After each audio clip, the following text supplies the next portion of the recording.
Okay, I'll just guess we should start. My name is Nordvald. I'm a software engineer at Oracle. I work on geospatial data in MySQL. And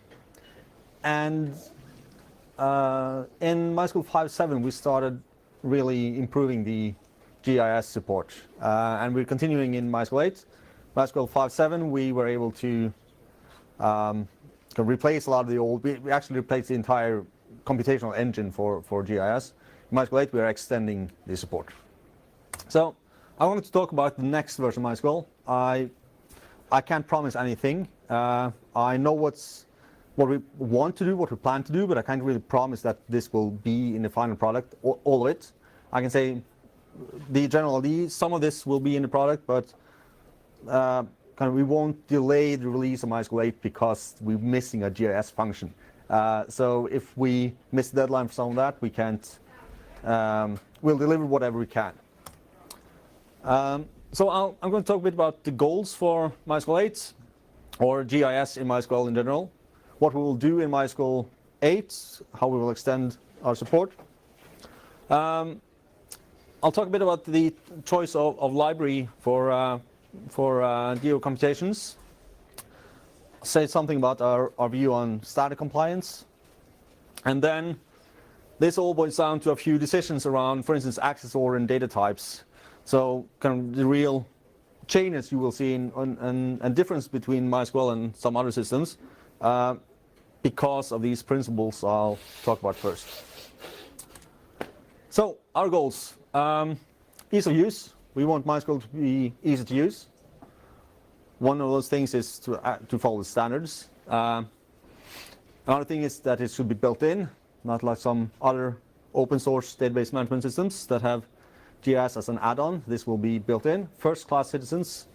It should be really easy to start using GIS. If you have geodata, you don't need to add an extension just to store your coordinates and do computations on them. We are already the most popular DBMS for web apps. If you've been to our stand downstairs, it says 5 out of 5 most popular web apps are using MySQL or something like that. And web maps are the real new thing, so we want to support that as well. We already have a great market for web apps. We want web maps as well, which means global data. This is not kind of scientists sitting working on Norway, for instance. They're working on, these web maps are global, usually. It means data import and export that is suitable for the web. For instance, JSON export. And we want to cater for mobile devices. I have one here somewhere. We all have GPSs. Well, some of these apps are now being backed by web technology, so some of this applies to mobile devices as well. People start tracking where they go. We have people coming to me talking about vehicle tracking in MySQL, so we want to cater for that as well. Maybe routing at some point. It's not on the roadmap at the moment, but kind of supporting some kind of fleet tracking, fleet management thing is definitely something we would like to see in MySQL. So what we'll do, we will do geography, and geography. MySQL 5.7 and earlier only supports Cartesian math. You can specify an SRD, but like Postgres, it will ignore it with the geometry types. So we are adding the entire framework for supporting spatial reference systems. It's already in the first developer milestone of MySQL 8. It's hidden in there. We haven't talked much about it because we haven't really exposed it to the users yet. But the framework is starting to appear, and we are planning to geographically enable as many functions as possible. We're not adding as many functions as possible. We are taking those functions we have for Cartesian data and starting to make them work on geographical data, longitude and latitude. We are using Boost Geometry as a library for GIS, and That means that we first have to add that functionality to Boost, and then we can start using it in MySQL. We prefer not to add special mathematical functions to MySQL. We want to add them to Boost first, and then we wait for Boost to be released. And we will do some things to make the upgrade easier, because MySQL already supports SRIDs, but it doesn't understand them. So you can set an SRID that's geographical, but it will still do Cartesian computations. So this is kind of an upgrade story for us that doesn't look too good. But it's still in development. We can do a lot of things. We really like your feedback. So we had a milestone release in September, October. There's one coming up soon. So I think in the next one you will see some of this GIS work. So test it and give us feedback. We are really looking for feedback on our decisions and solutions. So we had to pick a library. We did that in MySQL 5.7. We didn't want to maintain all this alone. We can help maintain it, sure, but we don't want to do it alone. We want something that is that already exists that we can expand on. We're happy to contribute. We are maybe the single biggest contributor to Boost Geometry at the moment. We have the two next guys are from Oracle as well. They are working exclusively with extending Boost Geometry. And we're happy that they can actually contribute that back instead of doing it only in MySQL. We need a library for C, C++. MySQL is C++. And we want something that follows the OGC standards. Because we do that, and we want something that kind of fits with that solution. And we want one library that handles Cartesian computations and geographic computations. We don't want to use two different libraries and adapt to two libraries, because we have to adapt. With Boost, we have, well, there are properties of that library that requires changes in MySQL to use the library. For instance, they're very into type traits and that kind of thing, which means we actually have a different point type for Cartesian and geographical data, because it's a trait of that data type which computations you get. So that affects some of our design decisions in the server. We started with Boost 155 a couple of years ago, and we are upgrading every version. We're now on 163 in development. But as soon as we release, so MySQL 5.7 is a stable release, we froze that on Boost 159. So Boost Geometry is a header-only library, so it's compiled in. There's no runtime linking at all. So the reason we freeze is that we are doing so much work contributing new stuff that we can't really upgrade and have a stable behavior of that MySQL version. So we need to freeze to be sure that we have a stable behavior. That means that we have to maintain some patches. In case we find bugs that we need to fix, we will have to make patches for Boost or separate header files to work around these issues. So we both extend Boost and we do some patching if we find the need for that in our release. So MySQL 5.7 was released in, was it 2 years ago or something? And we're going to support that for, I guess, until like 8 years. So there's quite a number of years to support one Boost version. But we only had to support the functionality that we are using. So we had to bug fix that. We want to be standard compliant, as close as possible to these standards, but they disagree a bit sometimes. Some things are not well defined. We spent quite some time digging into standards, trying to figure out exactly what does this mean. Some things are just stupid. If you look at GeoJSON, the RFC that came out, the interpretation of a line segment, that's just stupid. It's not the shortest line. It has to be on the globe, but it's a linear interpolation in the Cartesian system. It just doesn't make sense. So we decided not to do that. And the standards are usually object-oriented, like you would see in in Microsoft SQL Server. But MySQL and PostGIS are not, so we have a different dialect of things.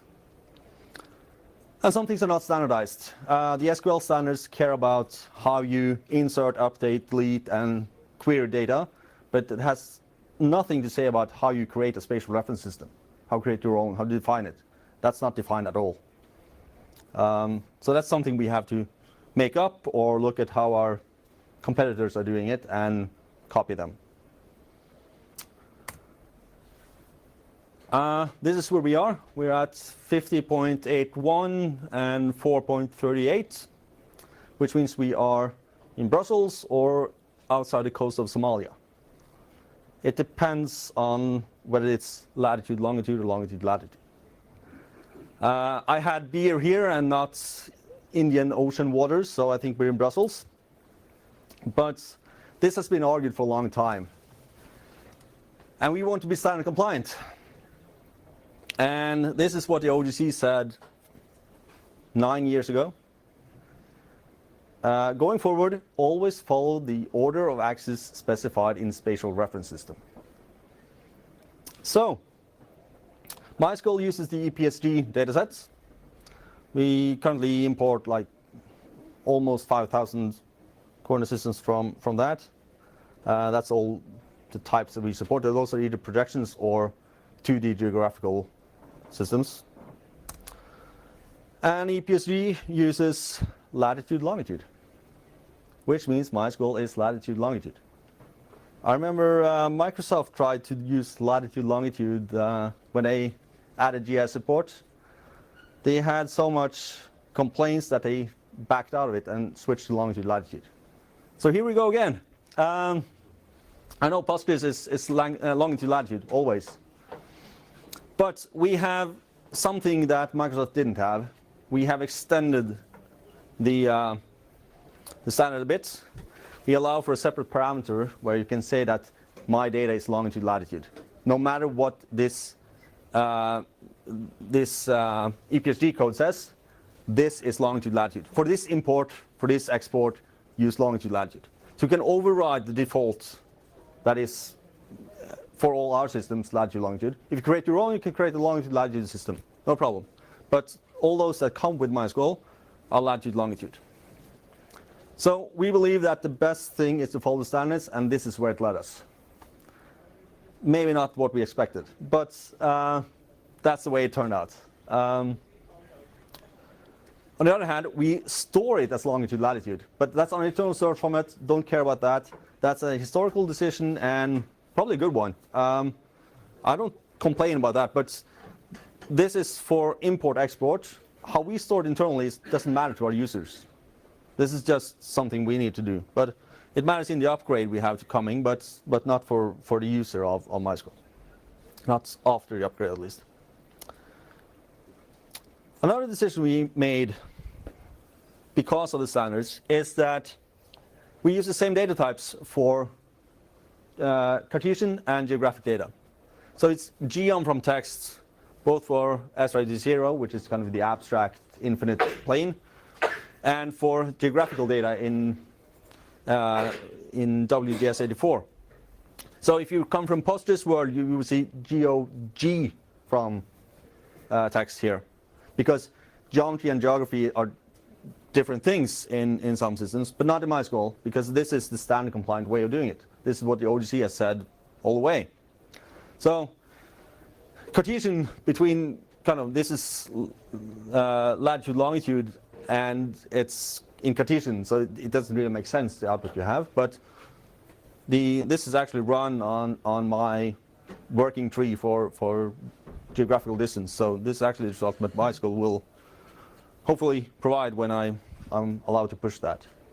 But of course, you can coerce MySQL to think spherically, for instance. So even if it's SRD0, you have functions that will coerce this into being a geographical computation. The reason these are different is that the default, this is a sphere, this is a spheroid. But yeah, so we have made some decisions. The main ones to follow the standards and to use Boost. That led us to having internal structural differences between geographical and Cartesian data, but because of standards, we try to merge it and present it as one data type to the user.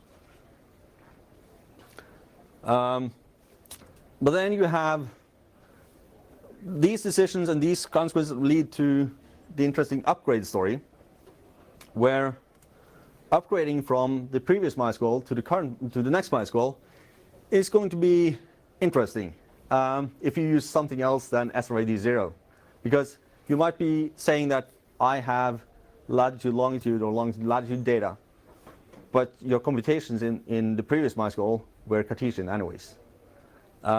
So we'll have some interesting effects there. Also, the latitude, longitude, longitude, latitude swapping that is introduced in MySQL 8. So the old MySQL doesn't really understand what you're doing. So that it will always say X first, then Y. So you will always in old MySQL you would always store longitude first, which means that you have to change your import/export statements when upgrading. So this is going to be fun. All these users changing their data and their queries at the same time as they're upgrading. But we are trying to prepare users by saying switch to SRD 0 now, because that's actually what you're doing. Whatever you claim you're doing today with longitude latitude, you're not. It's Cartesian. So just tell MySQL that you're doing that, and everything will be the same when you upgrade. It would still be wrong. So yeah, that's kind of perhaps one of the most interesting conclusions we arrived at when starting on this, that we were going to break quite a few things when upgrading. So this is still ongoing. I showed you some work on distance between geographical points. Hope that can get in. We have all the other functions we need to geographically enable as well. But we will blog about this as it happens. We'll try to announce as much as possible, because this, as I said, this will break things. So we'll try to be very active on telling users, this is what we're doing, this is how you should prepare now to be forward compatible. And I have a feeling that in the end we will be more standard compatible than the alternatives, which is an interesting thing to see, that MySQL is suddenly the most standard compliant one. But it helps sometimes to come late to the party, because all the other ones have made the mistakes and you can learn from them. So I do have time for a few questions before the next one has that up. We have 3 sessions with no break between, so I can take, I think, a few questions before we continue, if there are any. Yeah. Just one. Like, I'm from the bad side, and I'm opposed to you guys. So, what about performance? So, yeah, you're from the evil side or the good side from Postgres? The other side, yeah. So you're asking about performance. We don't have any performance numbers yet. This is still in development, so I haven't really gotten around to doing that. But I guess we'll start seeing it when we actually release a development version, that kind of a milestone that has GIS functionality, that people will start comparing it. It will be interesting to see. And also, I think we could look at correctness. I think I've seen a few things in Postgres that looks a bit weird in computations. So there are both things. We saw that when upgrading from 5.6 to 5.7, that people complain, oh, it's so much slower. But then we said, yeah, but now we get correct answers. So what do you want? But the matter of accuracy versus speed, that is definitely a thing we're thinking about. And we may have, at the moment, fail on the side of being too accurate and too slow, maybe in our application. We can adjust that afterwards. Boost is really flexible on that. We have Boost developers here. They know that we can adjust the strategies and the algorithms quickly. Okay, yeah? Do you have some estimates regarding GA? Estimates regarding GA of MySQL. So now the stable release Well, I think it's been like 2 years since the previous one, so we typically release 2 or 3 years after the previous one. So yeah, it's forthcoming. I don't have a date yet. I'm sorry. Yes. Just take a look at when Oracle Open World is coming up. That gives you a hint. Could be a hint, yeah. Special index is not yet from Boost. Are there ever plans to change it, or is it just now? Special indexes are not yet from Boost. No, our special indexes are homegrown R-trees. I don't think there are plans to, or I know there aren't any plans to replace that. I'm not sure we could. I'm not sure if the Boost R-trees would work in that setting because it's so ingrained into InnoDB and the way InnoDB works.